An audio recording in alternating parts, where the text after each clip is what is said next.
You've seen the clips from Minnesota. Alex Prey, he's on the ground. ICE agents are on top of him, pushing him down. Shots then ring out, and within hours, once again, the internet already reached a verdict. But here's what no one is talking about. Whether or not what these ICE agents did was justifiable as deadly force is decided by a specific legal checklist. And if the bystander videos and sworn witness accounts are accurate, this case will hinge on one critical question. At the exact moment when the first shot was fired by the ICE agent, was there an immediate lethal threat coming from Alex Prey? And then there's the part we have to talk about. Minnesota received a judge-signed warrant to obtain that evidence, and the feds ignored the request. I'm Jeff Hampton, the people's lawyer.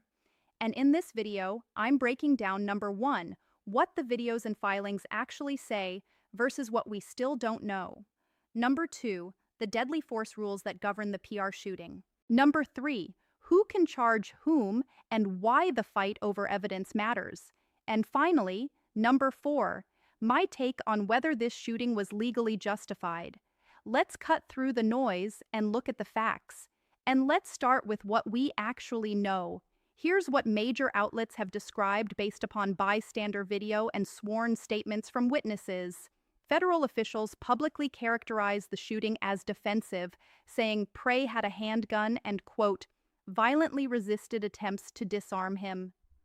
Reuters described a sequence where he is pepper sprayed, taken down, and shot while on the ground with multiple shots fired rapidly. Separately, sworn witness affidavit reported by The Guardian alleged Prey did not brandish a gun and approached with a phone or camera while trying to help someone on the ground.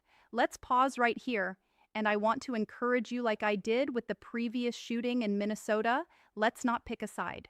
Let's pick the legal standard because legally he owned a gun is not the standard and he resisted is also not the standard. The standard is immediacy. Was there an immediate threat of lethal harm to the cops at the moment of the shot? Now, let me reset how the law sees clips like this, because this is where most people get it wrong. The internet watches these videos in slow motion 20 times with captions and circles. But the law asks something much more calculated. What would a reasonable officer believe in real time in a chaotic moment without hindsight? This is known as the Fourth Amendment objective reasonableness framework. So before I give you the checklist that decides whether or not this shooting was justified, we first have to look and see, is this likely going to be in a federal court or in a state court in Minnesota? Online, people jump straight to Minnesota's deadly force rules because they assume that's where the actual prosecution could come from. But there's a threshold issue here. The officers involved were federal ICE agents, so could the feds bring a charge here? Of course they could, but it looks like it's very unlikely. They've already labeled this as justifiable action by the ICE agent. But then we look on the Minnesota side, it's going to come down to 3 core points that are going to determine whether or not what happened here was justifiable. Number 1, necessity. Was it necessary for the officer to shoot in that moment? Number 2, objectively, was it reasonable for this officer to be in fear for their life, necessitating the gun to be fired in that moment? And then finally, imminence. Was there an immediate imminent threat to the officer's life justifying this in this situation? You say, okay, Jeff, so those are the standards, but what are the constitutional legal issues that have to apply here? That's when I have to look to Graham versus Connor. Under Graham versus Connor, it essentially says that force is judged by what is known as objective reasonableness. This is where we receive this standard. And then I'll also point you to Tennessee versus Garner. Tennessee versus Garner holds that deadly force is justified only if there's probable cause to believe the person poses an immediate threat of serious harm. So now we know the legal standard, but we must apply that legal standard to the facts of the Alex Pye shooting. And there's 2 big issues we have to look at. Number 1, from the affidavit and the video, it looks like Alex Prey was pinned down. And it looks like he had been disarmed before shots were fired. Now here's what's key. Deadly force isn't justified just because someone might be dangerous. It's only justified by the threat of immediate harm from Alex Prey to that ICE agent at the time the ICE agent chose to pull the trigger. So, if the video and sworn accounts are accurate that show that Prey was pinned down, he was controlled at that moment, and he was not holding a gun at the time that the shots were fired. This is when the argument for justifiable deadly force becomes very weak. Now, some of you may be saying, wait a minute, Jeff, hold on. I'm not saying that people that are pinned down can't be dangerous. Of course, they can be, but that's not the legal question here. Legally, the question is, was the threat still active when Alex Prey was pinned down, justifying the officer using deadly force? Which brings me to the 7 questions investigators will obsess over and will help us determine whether or not this shooting of Alex Prey was justifiable under deadly force rules. Question number 1. At the first shot, what was in PR's hands? If he's holding a phone like Reuters and AP describe, then the immediate threat argument here weakens for that ICE agent. If the government can prove that a gun was in the control of Prey at that moment the gun was fired, then of course justification arguments will strengthen. Question 2, was a firearm present? And if so, who controlled it when shots were fired? Now, this is huge. A gun on scene is nowhere near the same thing as a gun in your hand, a gun aimed, or a gun being reachable. If control of that firearm or possession of that firearm shifted before the first shot was fired, then now we have to ask the question, was it necessary? Was it objectively reasonable? And was that ICE agent actually now under an immediate threat of deadly harm? Question 3. What does being pinned down actually mean here? Pinned can mean fully controlled, or it can mean chaotic grappling with hands moving out of sight. Remember, the legal standard here is whether an officer could reasonably perceive imminent harm from that position in that moment. Question 4, what commands were given and what compliance was possible? Look, from watching the video, and you can't tell everything, but it looks like they were making threats or arguing or yelling at Alex Prey, telling him to comply. The problem is, you can also hear there was some discussion about whether or not someone was saying gun before the shots were fired. So there becomes this confusion. Was that an officer saying that? And if so, one of the other officers overreacted and shot? But either way, if there was an opportunity to give warnings here, could Alex Pretti comply to those? The officers were all on top of him. This is the problem in that chaos. It starts to create this question about whether or not the shooting was necessary under those particular conditions. Question 5. The shot sequence and timing are critical. Under the law, each pull of that trigger must be justified by an ICE agent under the objective reasonableness standard. Well, what do I mean by this? Well, even if the first shot was legally defensible, later shots can be argued to have not been necessary if Mr. Pretti was nowhere in a position where he was now causing an imminent threat of harm to any of those officers. Question 6. What changed between the threat perceived and the shots being fired? The biggest issue in these cases is the transition. So they perceive the threat in that moment. There are multiple officers around. From the moment they perceive the threat to the actual pulling of the trigger, was he able to be disarmed? Was he actually neutralized and controlled? And what was there actually as a threat that would necessitate that actual pulling of the trigger? And I say that because if you don't analyze this that way, continued deadly force beyond him being neutralized, the officers now become liable for that. They have to answer for every trigger pull. Question 7. Finally, what do we not have right now that would help decide this case more definitively? Are there any full unedited videos, agent audios, radio traffic, body-worn or vehicle cameras, if they exist, ballistics, distances, angles, officer statements?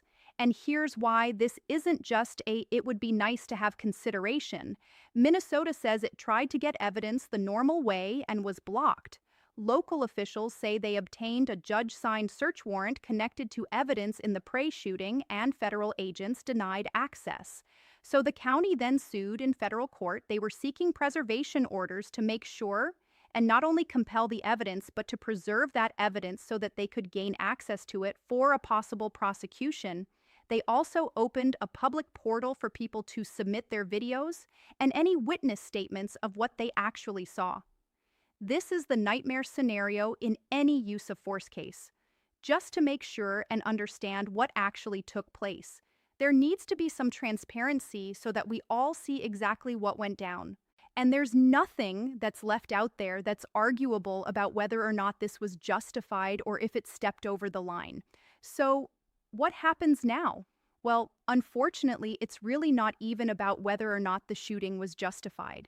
It's all about whether someone, whether it's the state of Minnesota or the feds, can actually even bring a case against the ICE agent.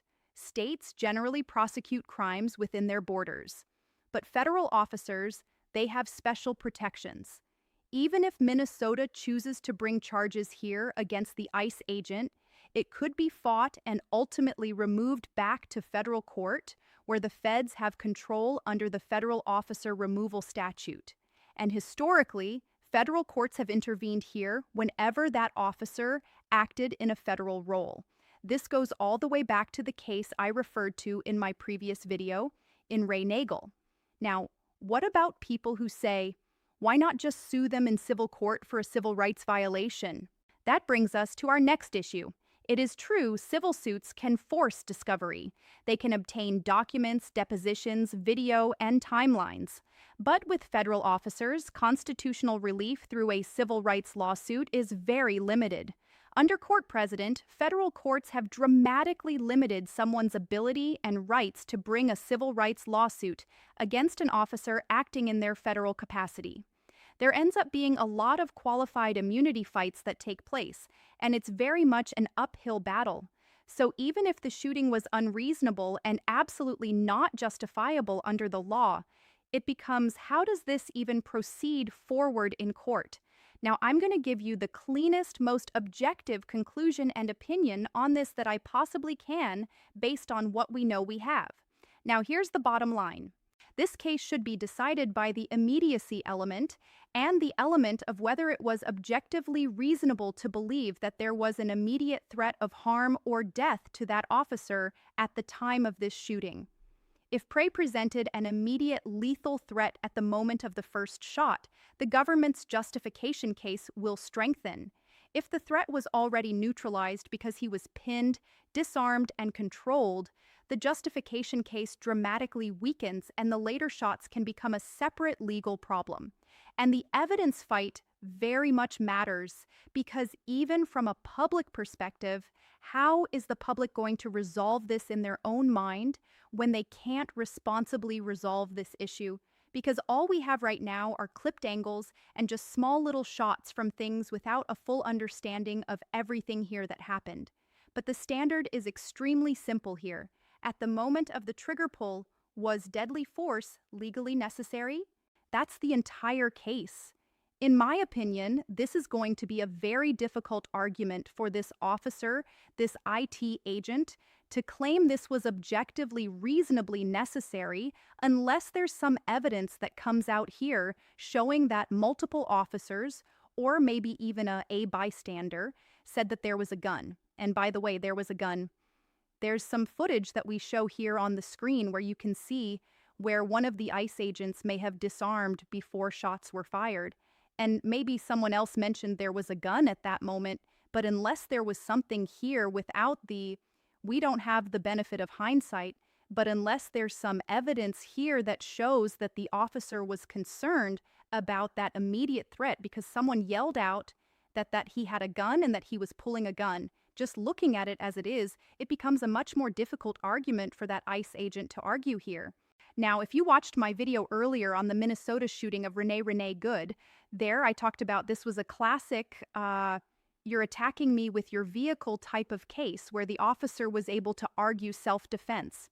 Those cases where a vehicle is driving in your direction, those turn on milliseconds and positioning, which gives an officer a stronger argument to try to claim some type of self-defense. And in that case, the Q-view critical question was, is the officer in the path of a moving vehicle at the moment he chose to pull his gun? This Alex Prey case is different. It's not based upon speed or a vehicle. It's based upon control. If someone is on the ground surrounded and not presenting an immediate lethal threat at the first shot, that's where the legal justification tends to collapse regarding whether or not this shooting was legal and justified. Now let's see what verified evidence and additional filings come out. I hope there's a ton of additional evidence that's revealed to all of us so that we can better see and clearly understand what took place here. But why don't you tell me? You tell me.